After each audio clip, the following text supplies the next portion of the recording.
ever let life pass you by because you're waiting on the perfect circumstances to become the person that you want to be or to live the life that you want to live. In order to become the person that you want to be, you have to already be there in your mind. You have to tell yourself that you're that person from jump. You have to deal with problems as that person would. You have to live life as that person would. You may not have the resources to live the life that you envision in the future, but if you were living the life in your station as that person would, eventually the universe is going to put you materially in the position that you want to be. And I know so many people worship the material. They shouldn't, because material could be taken from you. But somebody asked me on my live this past weekend, where do I derive my motivation or my strength? And the first place I get my motivation and my strength is from God, because I know God walks with me and it gives me confidence. And that's the thing that motivates me. It is my confidence. And the confidence, like I said, comes from God. So it's like this whole circular thing. I know that regardless of whatever circumstance that hit me, that I will have the strength to take it on. And if I don't, then I will leave this world. That's it, you know? And I will leave it naturally, not because I would take myself out of the game, but because I would no longer physically have the strength to carry on, because God will want me at that point. But until that day, I will continuously fight to better my station in this life. I don't give a fuck if it's going from a cardboard box to a storage unit to a suite to a apartment to a house, however it has to be. I'm going to constantly, in this life, at least for myself, motivate myself to get up every day to change my station, and make my life better for me. And if my life is better for me, it will be better for the people around me. Too many people are waiting on the perfect circumstances to come about to live life, for things to change. And things don't change because of the outside. It changes because of what you do on the inside. If you can find happiness where you are, if you can find confidence where you are, the world around you starts to change, because you start dealing with the world differently. When I'm down and out, when I'm feeling depressed, when I'm feeling like a victim, when I'm feeling like the world is acting against me, nothing good comes out of that. It never does. It doesn't change my mood. It doesn't change the circumstances. It doesn't change reality at all. But when I project my mind into a different headspace and I say, okay, this is a lesson. This pitfall is a lesson. Oh, my scooter broke. Okay, I just got to walk in the heat. I got to deal with it. The universe rewards me in other ways. It shows me things, you know, like even just in just cosmetically, the fact that I don't own a car and I'm 42 years old, I could sit there and I can beat myself up about it. But I am the healthiest 42-year-old person I fucking know, that I know in this life. My brother is a couple years younger than me. He's healthier than me, but I am the healthiest 42-year-old that I know, because I am motivated to keep going regardless of whatever happens. And it physically shapes me. You understand? So you got to motivate yourself to get up and keep going. There are people that are waiting on the significant other. They want a girlfriend or a boyfriend so bad, and they believe that if a person comes into their life, that their life is going to be better, that they're going to be a better person if they get a girlfriend. I hate rejection, and I don't deserve to get rejected. I deserve a woman who will love me back. I want a girl who wants me back, who wants me, who's interested in me. And it sounds reasonable. Nobody likes rejection. Nobody wants to be turned down. Nobody wants that. But when your attitude and your outlook on life is, Contact me, they don't want to call me, they don't want to answer their goddamn fucking phones, they don't want nothing, they don't want no goddamn fuck. why the fuck would anybody want to give you some pussy? All he does, all his content is him getting online and making videos like that and yelling at women for not wanting to talk to him. If he focused on himself and the inner work, his outwardly appearance would change, his attitude would change, and guess what would happen? He would attract women. But due to the fact that he's so focused on how the world is treating him or how the world is acting on him, and he's not changing anything on himself, his circumstances haven't changed. Take in mind, most of this guy's videos, he has hundreds of thousands of views, so he's making a little bit of money. He's making some change on TikTok. He can easily get a shape up. He can easily hit the gym. He can easily work on himself, like understand what the women that he wants in order to improve his life. And that would be his life in the moment. But what he wants is results now. He wants pussy now. Who don't? Who don't? Let's all right. Let me not be too harsh on him. Who don't? But that attitude is not going to produce anything. Me, I want some some riches. I want some money. God damn it. But I also have to tell myself it's not money I want, right? It's not money. It's the experience it's just the experiences and the opportunity and the resources that money brings. It's not necessarily money. I wouldn't give a fuck about a denomination, right? If I didn't have to worry about my rent every week. If I didn't have to go clock in at this restaurant and deal with coworkers more than anything, management staff more than anything. I love the customers, but whatever. That's neither here nor there. I wouldn't have to deal with that. I would be able to focus solely on content creation, making my cartoons, making videos like this, talking to my audience, trying to motivate people, because there are people down and out, and I enjoy making these videos and trying to help people feel better about themselves and not be these little incels or bitter ass women who are looking for a handout. I want people to find happiness from within themselves, because that person may not ever come into your life to bring you that happiness. That thing may not ever come into your life to bring you happiness. So how the fuck would you find any type of happiness within yourself if you're waiting for these outside forces to act on you? And you're not going to attract them. You attract good things in your life when you try to be a better person, because people can see your light and they want a piece of that. And sometimes it can be the negative people, so you have to avoid those people as well. And sometimes it can be hard because it can be family members. My mom, y'all know about my mom. My mom moved back to Wisconsin, to Milwaukee. Okay, so my mom moved back to Milwaukee. My mom is one of those women that can easily make friends with anybody. Everywhere my mom moves, if she was living in this building, she would pretty much know everybody in this building at this point, right? That's how my mom is. So she moved back to Milwaukee. She made friends with this young lady named Ashley. I believe when she met her, she was about 20. It was last year before, so about 28. She met this girl named Ashley Hudson. She met this girl, and this girl was very hospitable for my mom. Even when my mom came back here, we had the little thing here.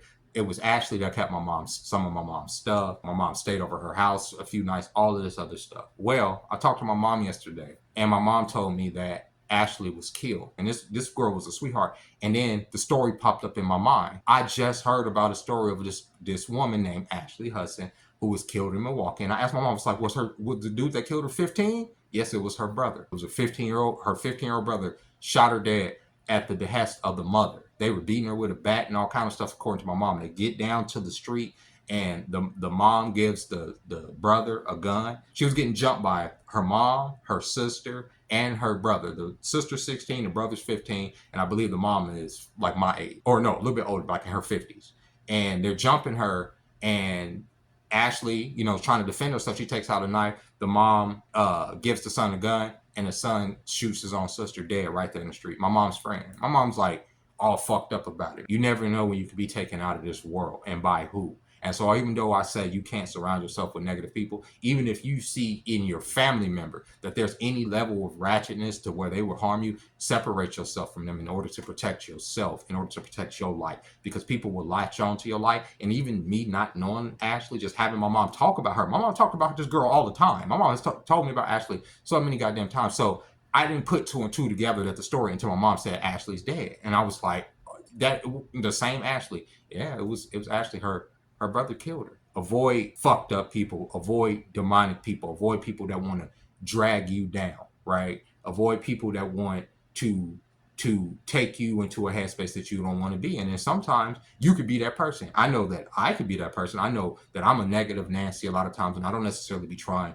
to sap the light or energy from people. But when things like what I just said happen, or I'm looking at world events, everything that's going on over there in the Middle East, and I want to talk about it, I can come off as a negative Nancy, because I'm the type of person who has been spending his life and wasting his life waiting for the world to end. That's just how I am. I've been waiting for this motherfucker to blow up since I was a teenager. You understand what I'm saying? And it hasn't happened, and it won't happen. The world will go on whether Jeremy's here or not, and that's something I have to understand. But while Jeremy's here, Jeremy has to live his life, and I can't wait for these extraordinary circumstances to happen before I become like this superhero or vagabond, the person that travels from town to town with medicine. That's not my reality. Reality is I live in this machine matrix that require me to get up and go to work and try to make dividends and pay bills and deal with freaking Karens and all that. This is my reality. This is a lot of y'all's reality. It's just what it is. But it can seem mundane when your spirit desires to want to have a farm or a garden or to be off the grid, but you still want your cell phone. At the end of the day, you still want your cell phone. You still want the game. You know what I'm saying? You still want to be able to hop on the game, but you want to be a little bit removed because your spirit requires that. I saw this video of this woman walking her animals out the barn, and it was just all the animals would follow her. And to me, that just seemed like heaven to me. Just the fact that we had all these chickens, and you had a cow and a horse and the goats, and it was dope. It was amazing. It was like just like little cool. It was like this, like almost like this little circle of life thing that a part of my spirit wants. And so when you're in this concrete jungle and this, especially like a place like Vegas, just everything is fake, right? It can grate on the soul, but you have to find your spirit inside. Nothing changes on the outside if you don't change who you are on the inside. And in order to become the person you want, I'll reiterate that. In order to become who you want to be, you have to already be that person. And there has to be a slight level of delusion in you to understand that. You may not be the most beautiful person, but you might feel like you want to be one of the most beautiful people. And you will start acting in that way. And the universe will start treating you and rewarding you in that way. And that may seem crazy until you see the fact that there are people out here like Shamar or all these other birds that look like, in my opinion, complete ass. Okay, they look gross, but the universe is rewarding them because they believe that they are the most. Look, what was it? Miss Netta, all these women gave this man who looks like a turd all this goddamn money, right? They just did. They gave for years because he or she believed that they were the shit, and the universe rewarded them because of that. You think I'm lying? That's what the universe does. The universe didn't see no different. The universe ain't sitting up there judging you just based on just, okay, you look this way. Of course you look this way. Of course it's an objective reality that Miss Netta looks like a piece of shit. Like, that's objectively, right? However, the universe was like, if this person believes that he or she is the shit, we're going to reward them as such. That's the type of mentality I'm talking about. It's a level of delusion that you have to twist yourself in. You know what I'm saying? And you don't want to be like the young man earlier just yelling at the universe to do for you. I need this. I want this. And you see like the women in the car complaining about the food stamps. I want my food stamps. That ain't going to get you shit. That ain't going to make your life better. Just crying out like that, that ain't what it's going to do. Because what you're doing is just yelling at the universe. You're not praying to God. And because when you actually pray and you actually try to have a relationship with God, you're going to understand that a lot of that shit that you want don't mean anything. It's just shit. It's just things, right? A lot of the circumstances you want, the comforts that you want, you already have. They're just not to the level that you want them to be. You probably already have a car. It's just not a fucking luxury car or a sports car. You probably already have a place to stay. It's just not a mansion. You understand? And until you understand and take pride and be grateful for what you do have, you will never be able to expand your horizons on the inside, because you're going to always feel like you're old. You're going to always feel like the universe owes you, the country owes you, your baby mama owes you, your baby daddy owes you, your parents owe you. Everybody don't owe you anything. You have to fucking try to get something up out of this motherfucker yourself. You just do. It's the reality of it. And if you don't, you're going to feel like you're constantly waiting on a bus that's never coming. If shit ain't coming, and you're going to feel despair, and you're going to feel like you want to take yourself out of the game. You're going to say, what's the point of this? I'm getting up every day. It's the same. It's the same. It's the same. I can tell you, in 42 years of living, I've had all these weak ass jobs at these minimum wage ass places and these different places, but I've been all over the country. I've seen all these different things. I've lived a very robust life just because I've just been living. I just didn't think about it. I just live, you understand? And of course, there's been pitfalls there that have kept me back or have held me back a little bit, but I deal with those as they come as well. And I encourage you to do the same. And I encourage you to dig deep inside your spirit and inside yourself and look at who you want to be and start acting accordingly. When your problem comes in your way, be the person that you want to be and deal with that problem accordingly. Right? You want to be Superman and a problem comes at you, deal with it like Superman and Clark Kent will. You feel me? That's all I'm saying. And with that being said, ladies and gentlemen, I hope you guys are having a fabulous Monday. I hope you guys are going to have a fabulous week. I'm going to try to make another video tomorrow. Get it, y'all. There's going to be some shorts on here this week, so stay tuned for that. I appreciate you guys being here. I appreciate you guys supporting this channel and joining the lives and in the conversation. And a lot of you guys make me feel sane, because, and I'm not saying that y'all sound crazy. Some of y'all do sound crazy. Some of y'all need some help, but a lot of y'all make me feel like, okay, I'm not crazy for thinking this stuff. I'm not the only one that's been thinking this stuff. And I'm damn sure not the smartest person in the room. A lot of my audience is a lot smarter, and a lot of y'all have come to these conclusions, and a lot of the stuff that I talk about years before I did, and it makes me feel good, that reinforcement that there are people that are like minded here. So I appreciate y'all being here. And with that being said, y'all take care. Bye bye.